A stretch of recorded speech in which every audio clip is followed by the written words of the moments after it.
welcome to the Migration Summit. My name is Lorraine Charles. I'm the Executive Director of NAML and one of the co-chairs of the Migration Summit. The Migration Summit 2023, organized by MIT React, NAML, and Quran Foundation, is a month-long global convening designed to build bridges between diverse communities of displaced learners, universities, companies, social enterprises, policymakers, employers, and governments around key challenges and opportunities for refugee and migrant communities. Here, we're co-creating pathways, learning, livelihoods, and dignity. I'm really excited today to introduce SYE. And again, SYE, one of the people who was presented last year, and I feel I'm presenting friends. So Alyssa, I'm so happy to have you here today. Welcome, and welcome everyone. Thank you, Lorraine. It's so nice to see so many familiar faces here. I am going to go ahead and share my screen, and I'm hoping people can tell me if they can see it. And my screen be seen is the question. See a giant orange. Okay, awesome. Well, in this session today, I'm joined by Greg from Rise, who is right below me on my screen, but I'm not sure on your screen.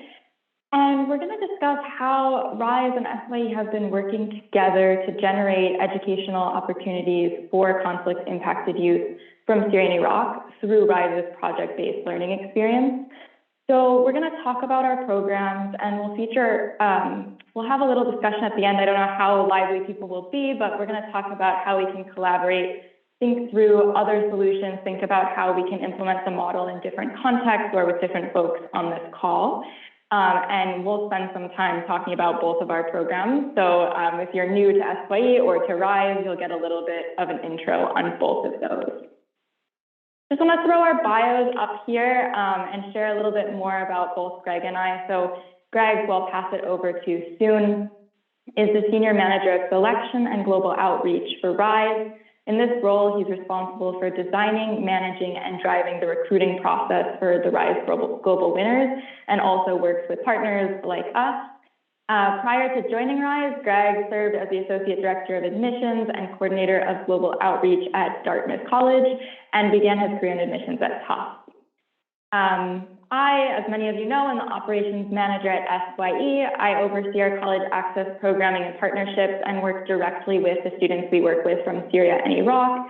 And prior to this role, I volunteered with SYE and started college counseling in the UAE, where I was supporting UAE-based students. Okay, so quick on the agenda, we're going to go over Rise first. So Greg will share a little bit more about Rise. I will talk about SYE a little bit. We'll talk about the model and how we are working together. Definitely focusing on some of the challenges that we faced. Our model is new. You'll hear about it a little bit more, and also some of the wins we've had. And then we'll spend some time also designing together. Q&A, I see some amazing people on this call that I think will be really helpful in that conversation piece. We will start a Google Doc. I'm going to send it to everybody right now as I pass it over to Greg. But we want to document some of the ideas we have. We will ask these questions at the end as well. But as you're listening, if you have anything you want to document, I'm going to share that Google Doc now. And we're really looking for discussion around how do we address some of the challenges we're facing? How can we generate more opportunity given the successes we are having? We definitely want to know what other contexts people are thinking that this model could work in. And of course, if there's any other partners that should be brought on board, Greg is here and would love to hear more about other organizations that could be great partners for Rise moving forward. Okay, Greg, I will pass it to you and I will share that link in the chat right now. Go ahead, Greg.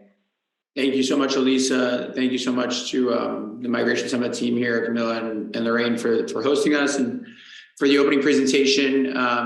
And yeah, I'm gonna just dive right in here since Elisa, thankfully took care of the intros and talk a little bit more about Rise. Rise is on a mission to bring opportunity to talented young people around the world. We come with the philosophy that talent is equitably distributed, but opportunity is not. And so we need to bring opportunity to talent. And Rise is an initiative that's co-run, it's co-sponsored by Schmidt Futures. Schmidt Futures is the philanthropy for Eric and Wendy Schmidt, Eric Schmidt being the former CEO of Google, and then the Rhodes Trust out of Oxford University, which of course is the manager and warden of the Rhodes Scholarship.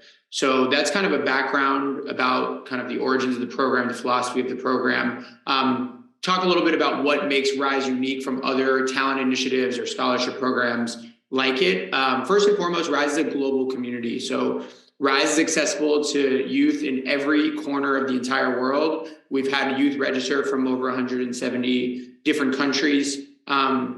We have worked with youth and are supporting youth in our winter cohort from 69 different countries. And so just that global experience, I think, makes it an exception in the world of education access. We also have a global partnership cohort. So obviously Elisa's here representing support for the Syrian diaspora and young Syrians in Syria and Iraq and everywhere and in other places. But we have partners in many, many different countries on basically every continent. And so that global piece is something that allows us to stand out from others.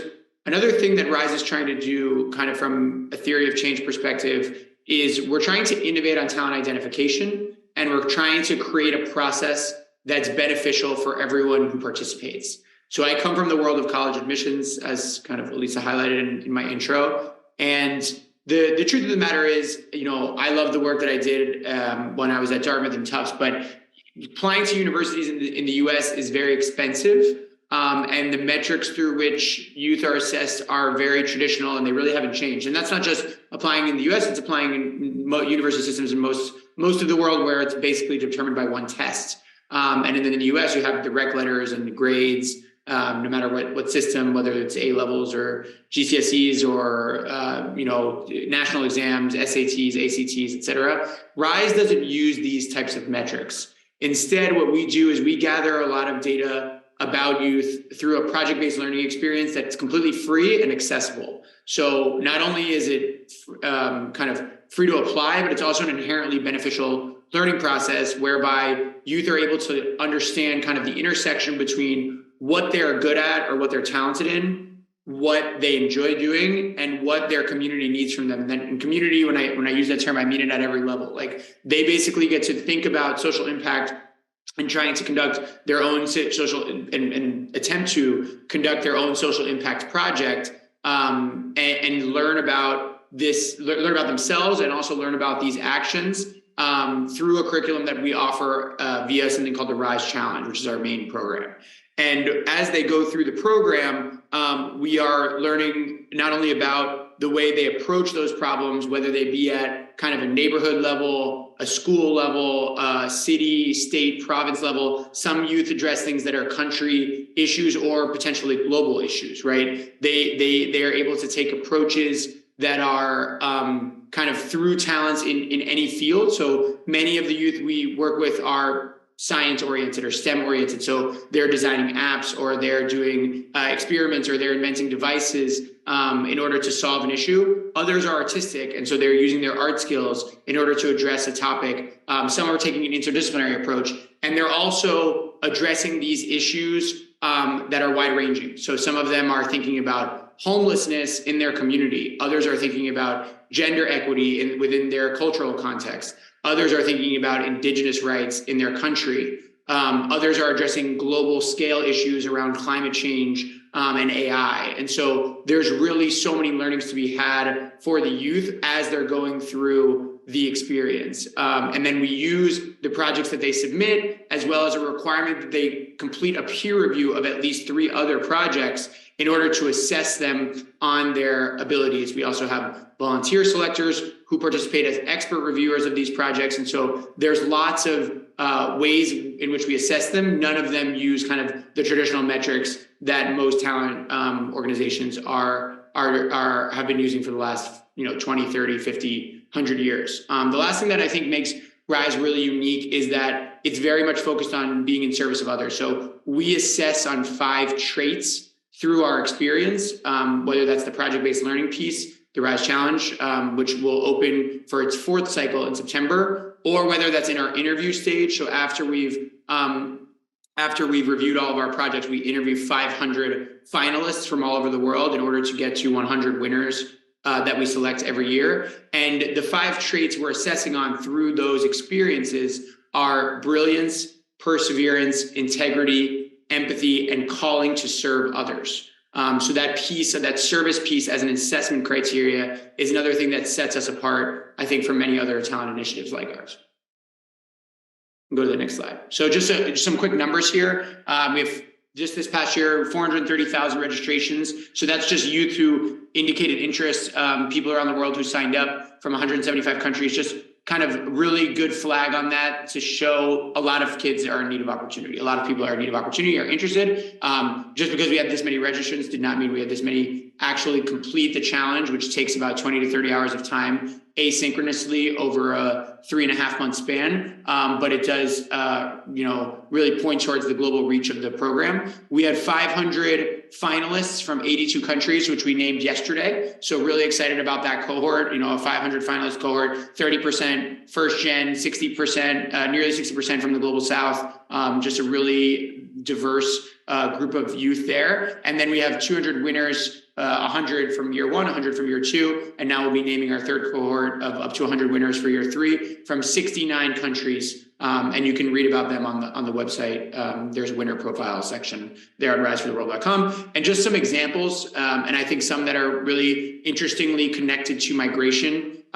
Christian Mabako is a refugee who grew up in the Kakuma refugee camp. He's originally from Burundi, but the Kakuma refugee camp in Kenya, who started a sexual health education initiative in the refugee camp for other youth. We have Irfan Ayub, who escaped Afghanistan after kind of the fall of the regime there and the return of the Taliban, and is currently studying in Virginia and has been working on finding ways to provide education opportunities for the Afghani diaspora and for Afghanis who are still in Afghanistan. And then we have Karen Asa. Karen is an incredible kid, just received offer letters from Harvard and Stanford, and is kind of trying to decide on her next step there. And she started a program to support Kurdish minorities and Syrian refugees in Eastern Turkey through legal advocacy, translation support, just really cool projects from really cool kids from really diverse backgrounds. And these are examples, I think, of some of the incredible talent that Rise is uncovering through its program. Next slide. And the last thing I'll mention here is like, what do Rise winners get? Like why apply? It's a pretty incredible support experience. So first and foremost, Rise winners receive a fully funded residential experience. So our first one was held in South Africa. The picture you see on the right there is 3 of our winners, Howie from Kenya, and Juan from Colombia, and Audrey from Nigeria, who were at the summit. We had our first year in South Africa. This summer, we'll be taking the youth, or summer from at least the Northern Hemisphere perspective, the youth to the United Kingdom. They also receive a full needs-based scholarship anywhere in the world they want to study for their undergraduate education. They receive opportunities for funding for ideas that they may have in the future for social impact. They receive access to the network of other Rise winners, as well as the Schmidt Futures and Rhodes Trust networks, which have lots of interesting and kind of powerful people within them and knowledgeable people there. They receive technology packages, mentorship, and career services. So that is kind of an overview of the program. And I think from here, I can pass it back over to Elisa, who can talk more about SYU.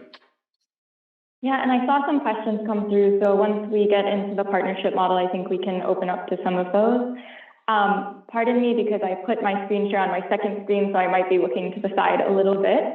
For those of you that don't know Syrian Youth Empowerment Initiative, so we were founded by a group of Syrians that had come actually on a Jasur scholarship. I see Sarah here, so I'm waving. And they were looking for ways to give back and create opportunities for students inside Syria. And rather than, I guess we came with a little bit of an innovative model too, rather than just raising a ton of money to fund students to study in the United States or abroad or wherever they would go, they designed a mentorship program to connect students with these already existing scholarships. So Greg used to work at Dartmouth, and one of our students has started at Dartmouth, and Dartmouth provides need-based aid to our students. So we just work on how can we upskill our students, make sure they're ready to be able to access these opportunities. And as we've gone on, we also now provide waivers to eliminate application fees. So we work with partners at testing agencies. We work with universities to waive as many costs as possible for our students, that they can go through the college application process, which, unlike RISE, does cost a lot of money. So we want to work to make sure that that's accessible. And so we run quite a few programs now. Our main program is our one-year program, which works with students applying to bachelor's degrees around the world. We have a graduate program, which our application just opened, to support students applying to master's degrees around the world. And right around the time, actually, when RISE approached us, we were really building into what our prep program is, which was working with younger students to really make sure that they had the skills they needed to be successful in our one-year program. And that's things like English. It is things like the project-based learning. We actually were running a social impact project simultaneously with RISE, and when they approached us, we're like, oh, we can repurpose this and see how we can support students. Looking at expanding extracurriculars and leadership and the way that they've been engaging with their community. So we work with students in 10th and 11th grade to help them get ready for applying to university at some of these competitive or less competitive universities worldwide. So I throw out a number here. Our students typically get about $14 million in scholarship aid each year. This year, 31 different universities offered full scholarships to SYE students. It's very, very exciting. Each year, more universities are hearing about us, hearing about our students, and offering them full scholarships that enable them to attend these awesome universities around the world. So I mentioned that we also kind of focus on building this community, and it's something we're really, really proud of. Our founders are really, really proud of. So our students are everywhere. Our group chat for alumni now has, I think, 7 different flags on it, referencing where all of our students are based. But many of our students are based in the United States and at universities around the country, and they gather and they share information. They provide job opportunities, and they're really looking at building this Syrian community and Iraqi community abroad. So here are some of our students from many different places gathered at Harvard this past, I was going to say it's summer, but it looks like it's winter, so they're all layered up. This is something we're really proud of. And so I want to, and I know Zed is on the call, sorry that I used your picture again, but I want to now pass it back to Greg to talk about how our 2 programs are working together and really focus in on why the RISE partnership was invented. So Greg, I can pass it over to you, and I'll click the next slide. Super. Thank you so much. So Elisa was one of the first members from now a program that will be going into its 3rd year, a program called the Seed Award program, which is focused on collaborating with kind of grassroots organizations. And we've seen a lot of success with the college access orgs, serving youth in the Global South, as well as other types of organizations that do kind of youth support work and talent initiatives there, and sometimes even youth social impact. So the ideas behind creating the program were, how do we find new partners for RISE? How do we source partners and seed ideas, pilot new ideas, to see what works and what doesn't, in order to get more youth in our pipeline who are in need of opportunity. It also allows us to provide grassroots organizations like SYE with resources and network. We not only provide them with financial resources there, but we also invite them to participate in programs run by the philanthropy Schmidt Futures, where I am employed. So Schmidt Futures had a scaling workshop for small grantees, where they could learn about fundraising and scaling their organizations and scaling their work, to think creatively about how they might grow their impact.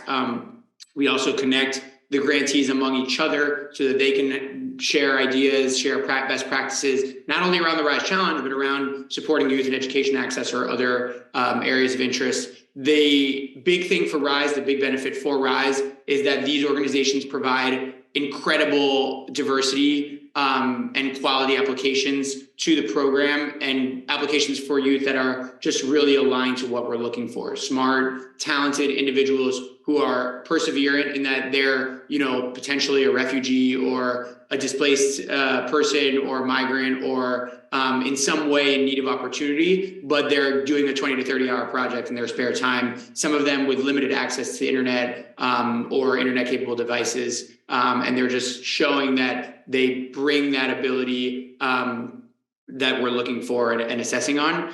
It also allows us, Lisa's been great about giving feedback. So, we have incredible level of diversity in our global community, 175 countries, it's hard for us to know what's going on everywhere in the world with every type of human. So the partners can tell us, hey, you're looking to recruit in Ethiopia or Rwanda, but did you know that the school calendar has shifted still as a result of COVID, and you're not aware that schools are not going to be open, and at times they traditionally were, or they're going to be closed at times they traditionally weren't. Elise has been great about saying, the Syrians, here's the difficulty they're having with this experience at Rise, or something that's missing for them. And so we can take that feedback into account and adjust our experience accordingly.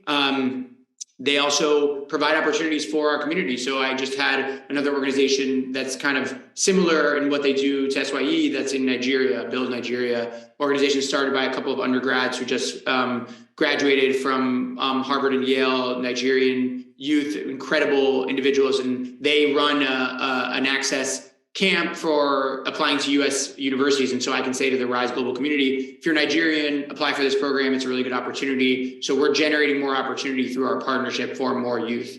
And then they also help us distribute benefits of our program. We have a lot of youth who qualify as finalists, but they don't have access to a computer or stable internet. So one of our partners, for example, in Zimbabwe, they're great about, with the rolling blackouts there, they have a generator. And so if a kid is selected as a finalist and they have to be on Zoom for 5 hours to do their interview, they can go to that local partner, sit in their school, and use the internet there to make sure that they're able to fully participate in what Rise has to offer.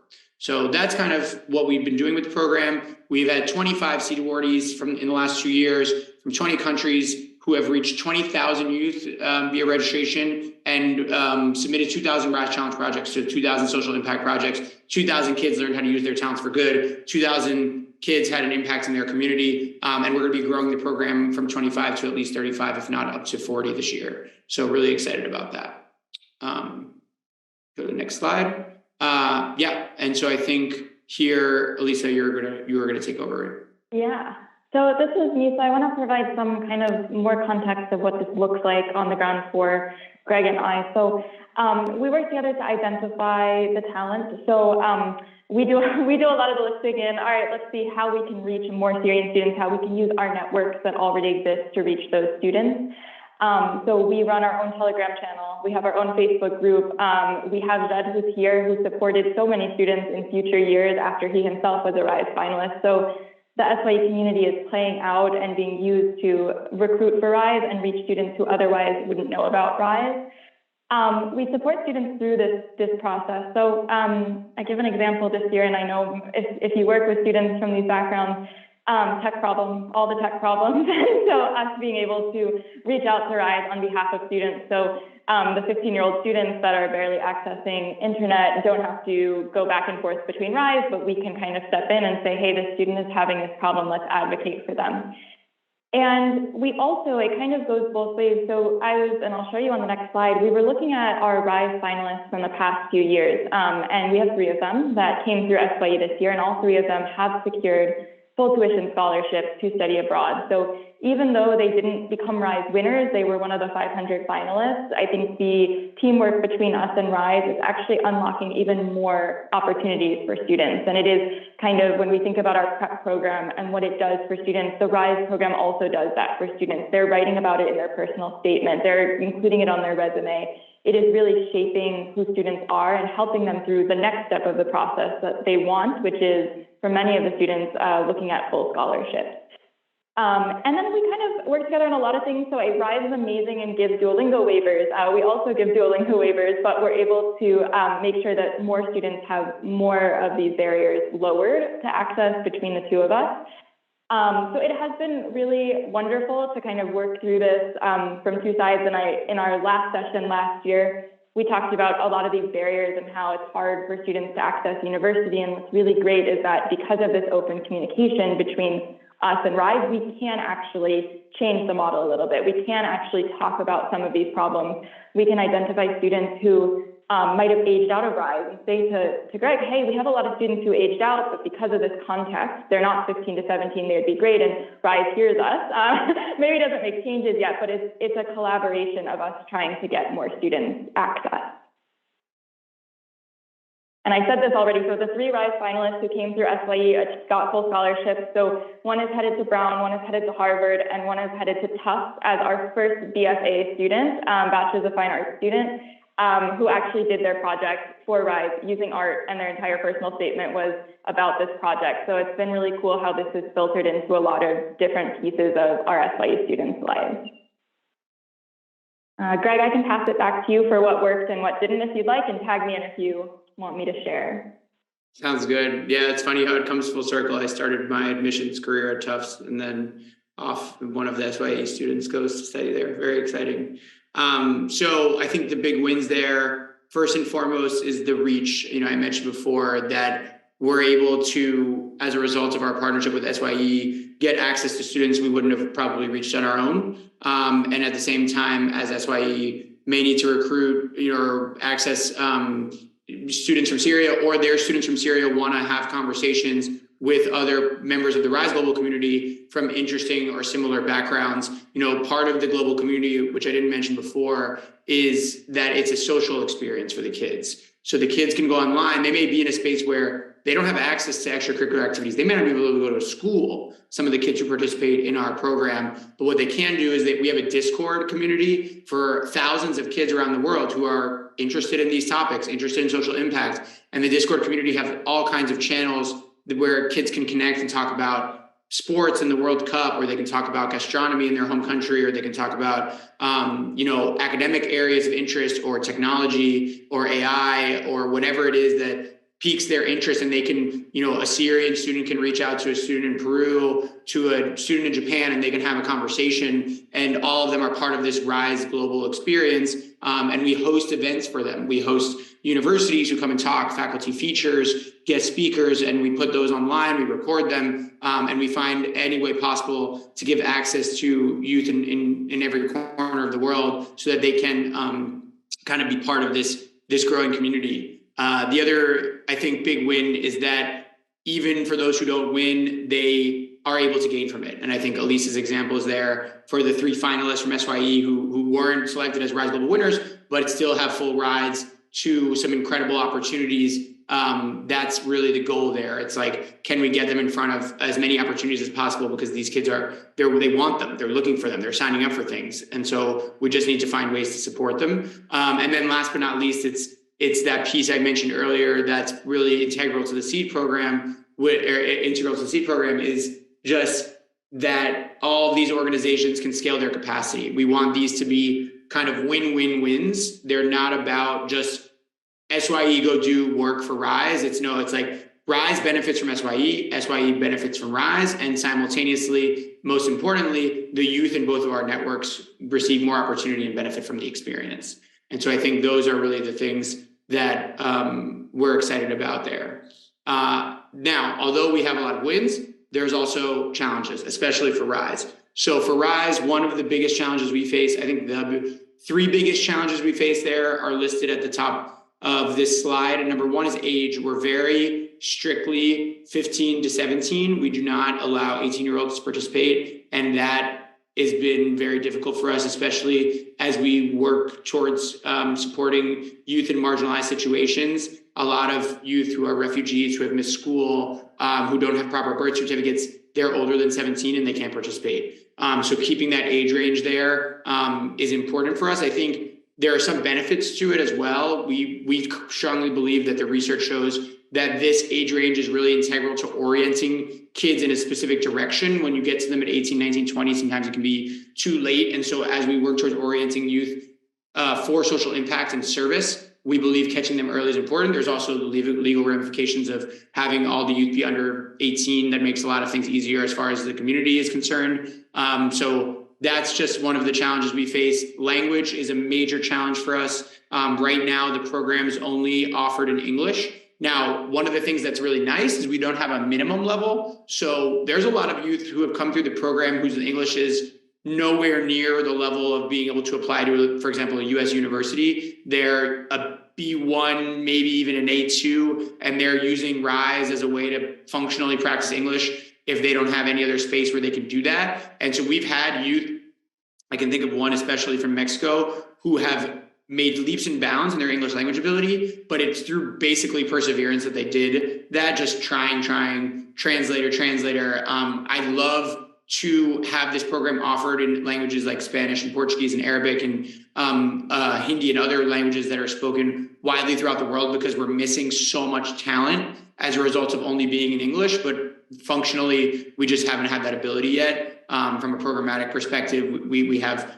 all the youth kind of at the residential experience, for example, the programming is in English, and it's hard to run multiple streams in multiple languages. And so we're limited by that. Technology is a big factor, but we've done a lot of work to remedy that. I think technology is the one that's easiest to address.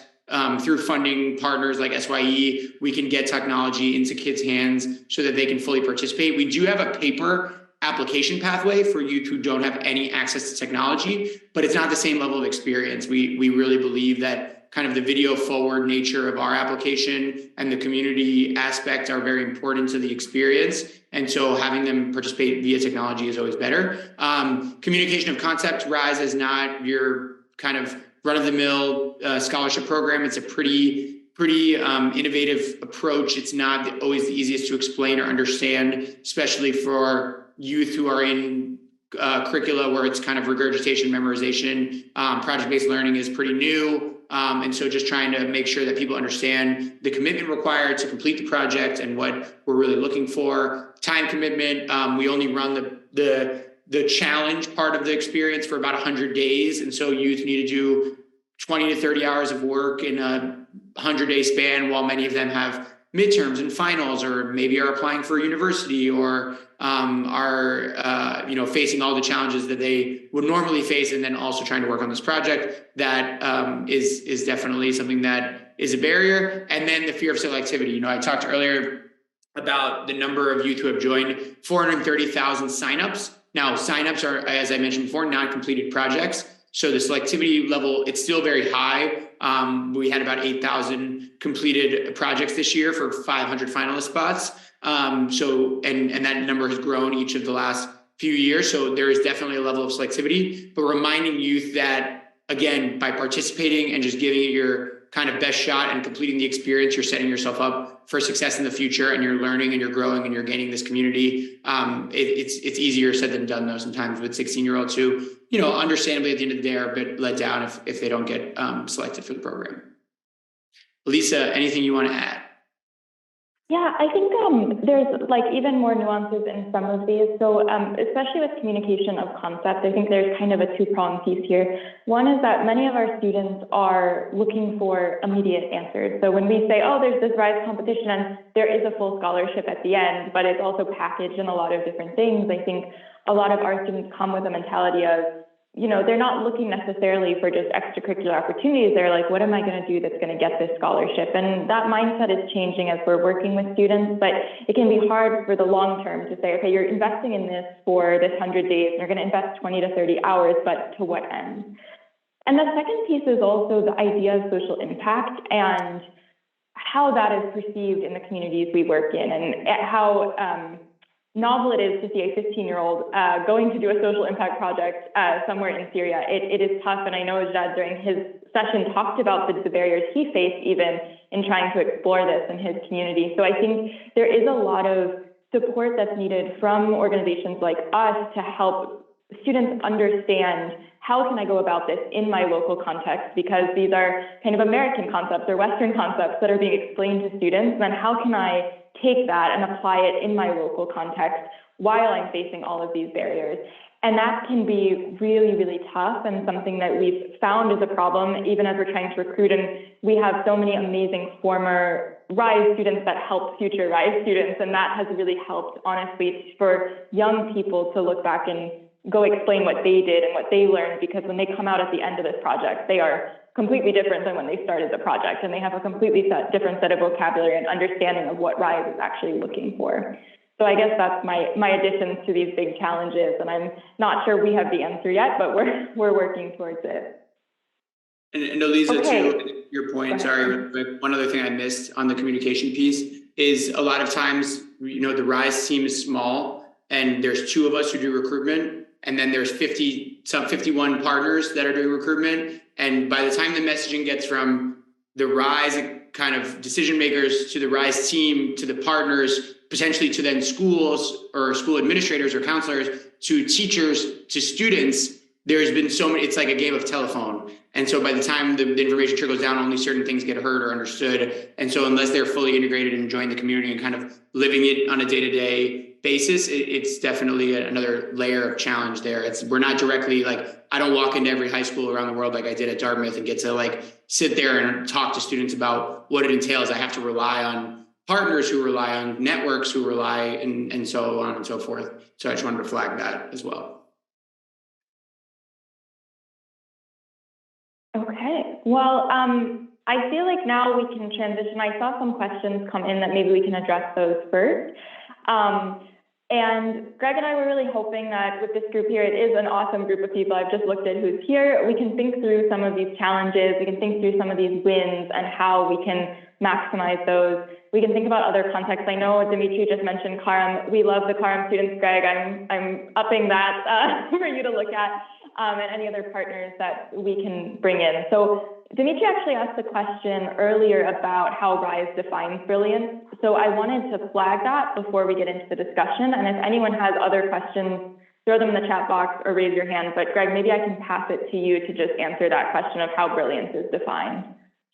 It's a really good question. I think this is not probably the best answer, but I actually think part of this, so Rise in and of itself is kind of, I mentioned at the beginning, doing multiple theories of change there. And one of them is that brilliance has a lot of definitions. And I think the reason we're trying to innovate on talent identification is that all of the universities, and I say this lovingly as someone who came from that world, are still using the same metrics for defining brilliance that they've been using for 40 years. And those metrics are starting, especially post-pandemic, to become less and less reliable. And so the reason we use the project and the challenge as a way to find brilliance is that it allows brilliance to show itself in many different forms. We have kids who have won international physics Olympiads who are designing concepts and who are like super science-based. We have platform creators who are building apps online to address different issues. But we also have a kid who experienced homelessness in North Carolina who started a podcast and an animation series that's written, edited, directed, and voiced by all other kids in her community who also experience homelessness. And it's an artistic project. It's beautiful and it's impactful and it's brilliance that, frankly, on a college application, where is there room to write? You could write in your extracurriculars, but how do you show what kind of impact this kind of podcast could have? And so I don't think we actually traditionally define brilliance in any one way. And I think that's what makes us different from most organizations, is we're looking for brilliance in all the forms that it takes, as opposed to brilliance on what is your SAT scores and what are your grades. And I say, Greg, that's hard to explain in a lot of our contexts. Like that is a hard concept to tell a student who's in a testing-based setup that, oh yeah, you have to forget about, like, that's not what we're looking for. We're not looking for you to answer a question a certain way or memorize something, but to think about all of those things. And it's hard for 15-year-olds that aren't in education contexts like that to be able to understand that and take advantage of Rise, which I would hope more students could. Okay, are there any other questions before we get to the document? You can unmute too. Reflections even, if you want, we can do that. Okay. I mean, I have some reflections, but I think are related to the discussion, and so. Okay, can you all see now this screen? Have my Google Doc popped onto the screen? Okay, so we pose these questions, and we're happy to deviate to other questions and answers as well if there's discussion here. But Camille, maybe because you had some thoughts, you can start us off, and I can type some notes as we're going through this. Yeah, and so. Yeah, I didn't write it on the chat because I was kind of just like, I didn't write it in the document because I was just thinking on different reflections on the wins and the challenges. And first of all, just appreciation for you, Greg and Alyssa. I think it's great to see how you're collaborating and getting to different students around the world. And I actually never heard about the RISE program just after I saw before I saw the submission, and so I'm excited to have you here. And so for the ones who don't know me, as I work as the program coordinator for MIT React. And so just quickly, just because I'm going to talk a bit about my experience. And so what we do is, give education to employment pathways for refugee and migrant communities and other underserved communities. Our age range is from 18 to more. And so, we work with slightly different, age ranges, but, primarily the same populations. And I was kind of reflecting, first of all, I think on the partnerships, you develop on the ground. When I started working with React, I worked, launching the hub that we have in Uruguay. And so, though we want to be this global program that reaches, different nationalities, we also think that it's important just to strategize specific locations that we want to be working with, because it's just different to have trillions of partners on the ground in 100 countries, and so first it was kind of a question to rise if you had concrete populations and hubs that you were working with, or if you just want to have this global community, and maybe you can respond after I did this reflection, because when I was kind of launching the hub there, at first, this big organizations, like MIT, we have this social media, networks, and we send emails and this and that. But at the same time, in what way are we being inclusive while communicating in our call for applications and recruitment, And so I really saw that, when I had more success in getting those students, that were marginalized, that were, from this, very complex context, was, when I dig deeper on, which are the NGOs that are working with them, which are the civil associations that are working with them. And that's when I got, to really know the students that we were working with. And I know that in a sense, you're kind of doing that, with your partnership with SYE and so on. But, I think it's really important just before kind of going to a country and it's okay, here you have this RISE program. It's okay, no, first we have a whole new process, before the recruitment and call for applications, that is understanding the environment. And I mean, I guess you're doing so, but I was kind of just reflecting on my experience. And just quickly, some other comments. I understand what you're saying about the challenge, about language. We are also a program in English. And, we've heard a lot of people just complaining about it, about what English are not being inclusive and how can you, be working with these marginalized communities. But at the same time, is the most, is the country most spoken around the world, probably. Or maybe Chinese, that's the first, but the more international. But I mean, you're putting a barrier, but at the same time, you're being inclusive. And so as I understand, it's a challenge, but it's what you can do when you're trying to work with a global program. And so, I mean, I understand that you're working with a challenge, but at the same time, yeah, is what folks can do. And just the last thing that I was kind of reflecting was, the time commitment. And when I saw, the workload, to 20 to 30 hours, I thought it may be a lot, and so, maybe for for 15 to 17, I hope, they are not working and they're just studying and trying to think on the next steps for their educational career. But I don't know, I'm thinking if maybe we're leaving kind of people behind because of, that time commitment that is necessary to be able to participate on the program. So, I mean, I'm sorry, I know I said a lot of things, but kind of just reflecting with you while you were speaking. So it seems like there is a question for Greg, I think, in that what comes first, the partners or the research of the context and figuring out what's needed in that context? So I think that was one question, Greg. And I don't think there were many other questions there. So I'll pass it to you, Greg, to kind of address that process of how RISE went about the partners. Yeah, so I think the Rise partnership strategy has developed as the program has gone from startup to like, and I have no experience working outside of education nonprofit. This is my first job working not in a school in my career, but I want to call this like a Series A, if I got my business terms correctly, or a Series B. Like we're no longer like a complete startup. Like we have proof of concepts. We've run 2 cycles. We're almost done with our 3rd cycle of selecting winners. And in our first year, no one had heard of us.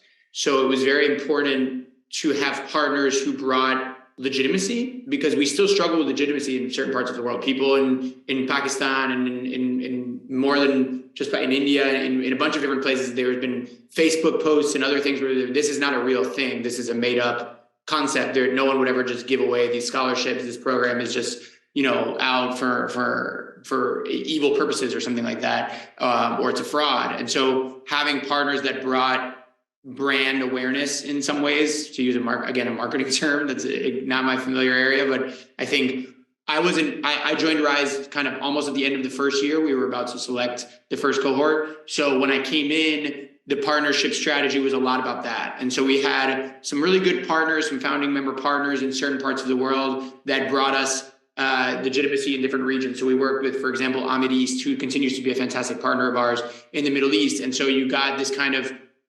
regional awareness because you're working with an organization that's known throughout 11 different countries in an entire region. We had another partner for Latin America, I think that was really important, was Tec de Monterrey and Becalos. And Tec de Monterrey is known as and often ranked as one of the top universities in Latin America. And so they supported us with outreach in Mexico. We grew really quickly in Mexico, but we also gained kind of notoriety throughout the region because Tec de Monterrey, as I mentioned, especially in Spanish-speaking Latin America, is very well known. We worked with the Latin America Leadership Academy in South America, who also has a strong awareness among youth in the region, Africa Leadership Academy in Africa, similarly. So we looked for who are the regional partners across the world that can bring us kind of legitimacy among youth talent in different areas. So I think that was a strategy at the beginning. Now that we have proof of concept, the kind of mindset switched a little bit towards, okay, people know who we are, we're legitimate, we're doing good work, we're bringing in really smart kids. How do we get into corners of the world where we're currently not present? And I think the Seed Award program really came out of, those ones that I mentioned at the beginning. Those are some pretty cornerstone programs in different regions, but I worked with Elisa when I was at Dartmouth, and I said kind of when I arrived to Rise, like there's some really cool partners out there, but they're not giant multinational organizations. They're working in one country and they're doing really good work in that one country or with this one group of people, in the case of Syria, who are in multiple countries, but kind of they're concentrated. And so if we just found ways to pilot a concept with them, we could grow a partnership that way. And so we've been able to expand into new markets as a result. I don't think we really have we're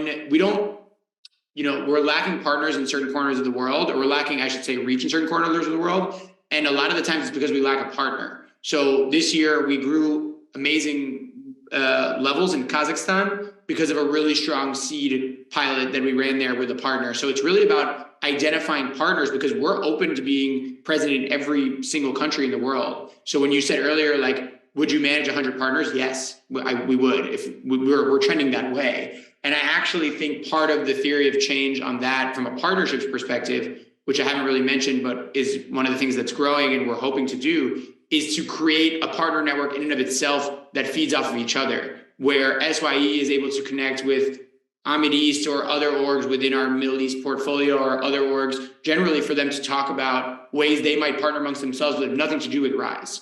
I can envision in year 5 a Rise partner convening of 100 organizations, all of which do youth talent work, and bring different perspectives to that kind of work, and different regional contexts, and different strategies, and that being an experience like the Migration Summit in and of itself. And the last thing I'm going to mention too is the importance of universities. So, I talked a lot about higher ed here, but many of our youth, actually almost all of our youth, their next step after they're selected is they want to go to university. So we've been partnering with universities, and we've got about 10 university partners so far to think about ways to do shared scholarships, to do co-outreach. We have partnerships now with Northwestern, with University of Chicago, with Vanderbilt in the US. We have partnerships with non-US universities, which is very important to us. So Ashesi and Africa Leadership University in Africa. We're working with Edinburgh in the UK, Cambridge in the UK, Tec de Monterrey in Mexico, to also get the word out through their networks, but provide scholarship opportunities, co-funded opportunities to our network as well. So the pipeline is growing not only from those teenage focused orgs, but now thinking about orgs in their early 20s. And RISE is a lifetime program. So when our first cohort is in there, right now they're 19, 20 years old, but when they're 25 and 30, we are going to be looking for partnerships for those young people to have opportunities to grow their impact and to find ways to have an effect in the world after education. I know that was a long-winded answer, but I tried. Lorraine mentioned Amala. I think they're already a partner, Greg. Am I right about that? Amala is a Seed Award partner as well. Are there any other questions? Our screen is blank, which is okay. We don't have to write everything, but is there anything that people want me to be writing down or reflections?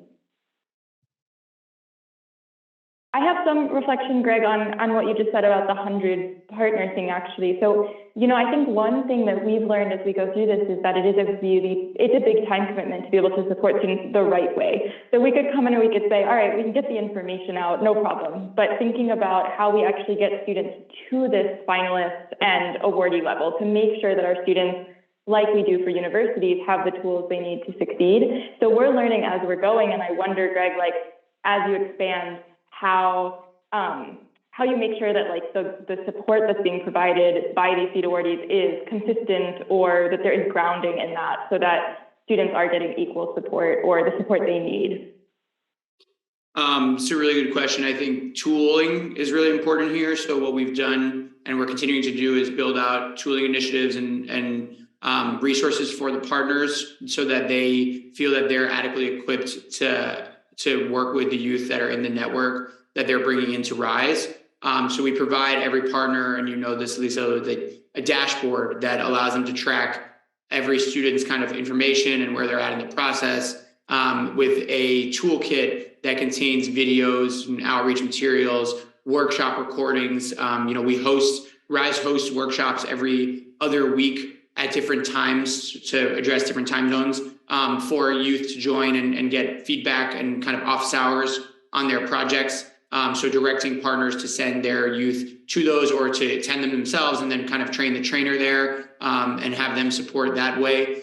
We have a partner handbook that we give out with tips and tricks and access there. We're going to launch this year a partner mentorship. And I think this is where we're starting to kind of think about that piece around the network becoming its own living, breathing organization, like a network of networks there, where they're able to connect with each other, and partners who have more experience doing both youth outreach work, but also working on RISE can then mentor younger partners, and they can create their own communities there. So I think we're always looking for different strategies to make sure that the playing field's even. Of course, at the end of the day, there's going to be things, there are the challenges that we face, and there are the different contexts. We have Amala working in refugee camps. We have partners who are working with really, really vulnerable populations. UNHCR is also a partner of ours.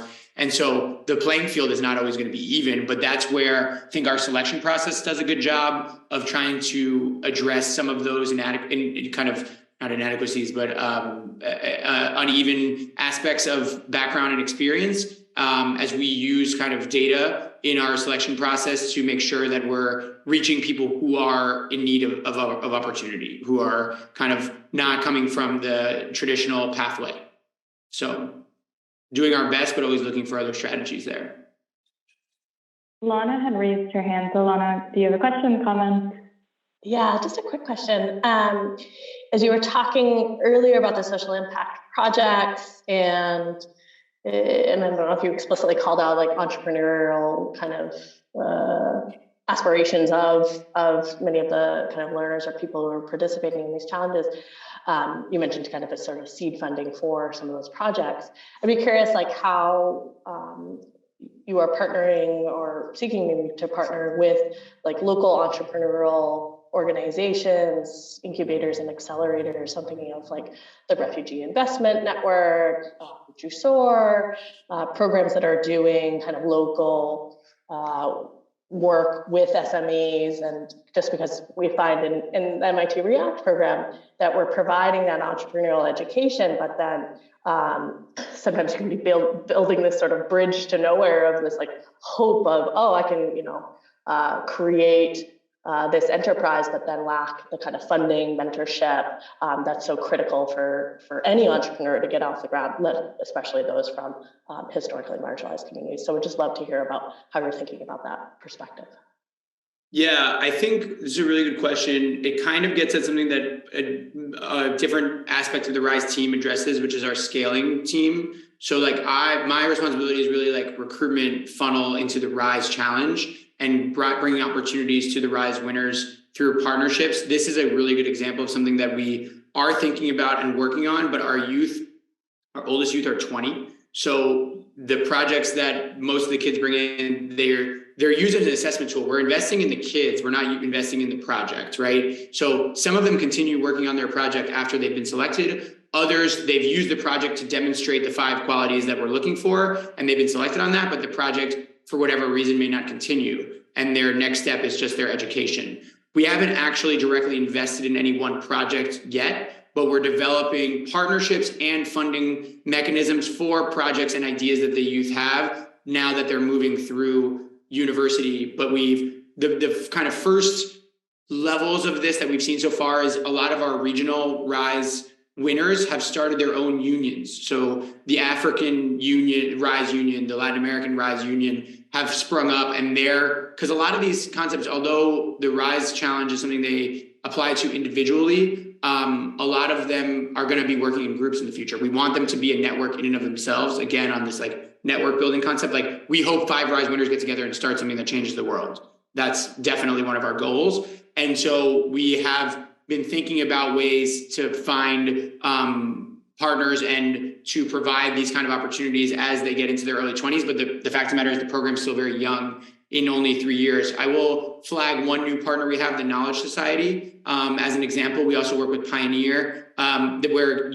they're outreach partners, and then they're also partners that offer opportunities to RISE winners and RISE Network members. So RISE winners can get a scholarship into the Knowledge Society to build out one of their ideas. They can get a scholarship to Pioneer to do a research project in something that they're interested in. And these are also simultaneously outreach partners. So we have some of those for more youth-focused experiences, but the fact of the matter is until we have a 23, 24, 25-year-old RISE winner who has an idea that needs investment, it just hasn't happened yet. It's kind of like out in the ether.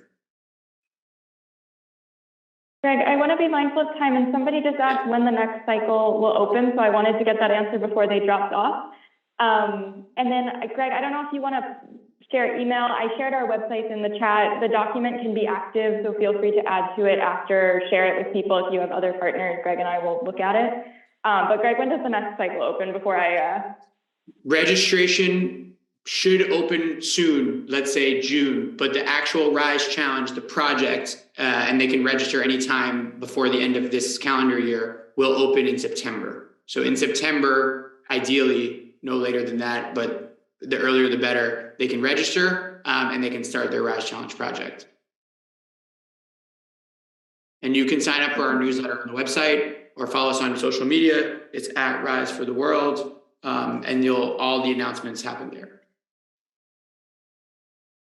Perfect. Well, thank you. I put our contacts in the document as well. Please feel free to dump stuff in there. Greg, I'm also going to flag, Dimitri, I didn't write it in here yet, but I'll put Karam on here as well for Greg to have. And thank you all so much for coming. Camila, do you want to do the sign off? I know there's an official sign off, but I will stop sharing and allow you to do so. Yeah, no. And so, just again, thank you so much for the session. I think it was very interesting just to learn more about the projects. And, as I was mentioning, I'm from Uruguay, and when I was just launching the hub here in Uruguay, I got to meet a lot of different organizations working with youth, which weren't useful for me, but I'm happy to then connect later with you, Greg, and I'm sure some other folks here on the call will do too. And so Yeah, just, we invite you to continue to join us for upcoming events. So this is the last week of the summit. And so I'm just dropping over here the agenda. And also our recording of today's session will be available soon on our YouTube channel. So for whoever, joined late or wants to know more, will be available soon. And so just thank you so much. And I hope that we can continue collaborating together. Have a great rest of the day. Thank you. Thank you so much, everybody. Appreciate it. Thank you so much, Camila. Camila, let me know, please, if you Yeah, I'll connect through email. Super. Great. Thank you. Bye-bye.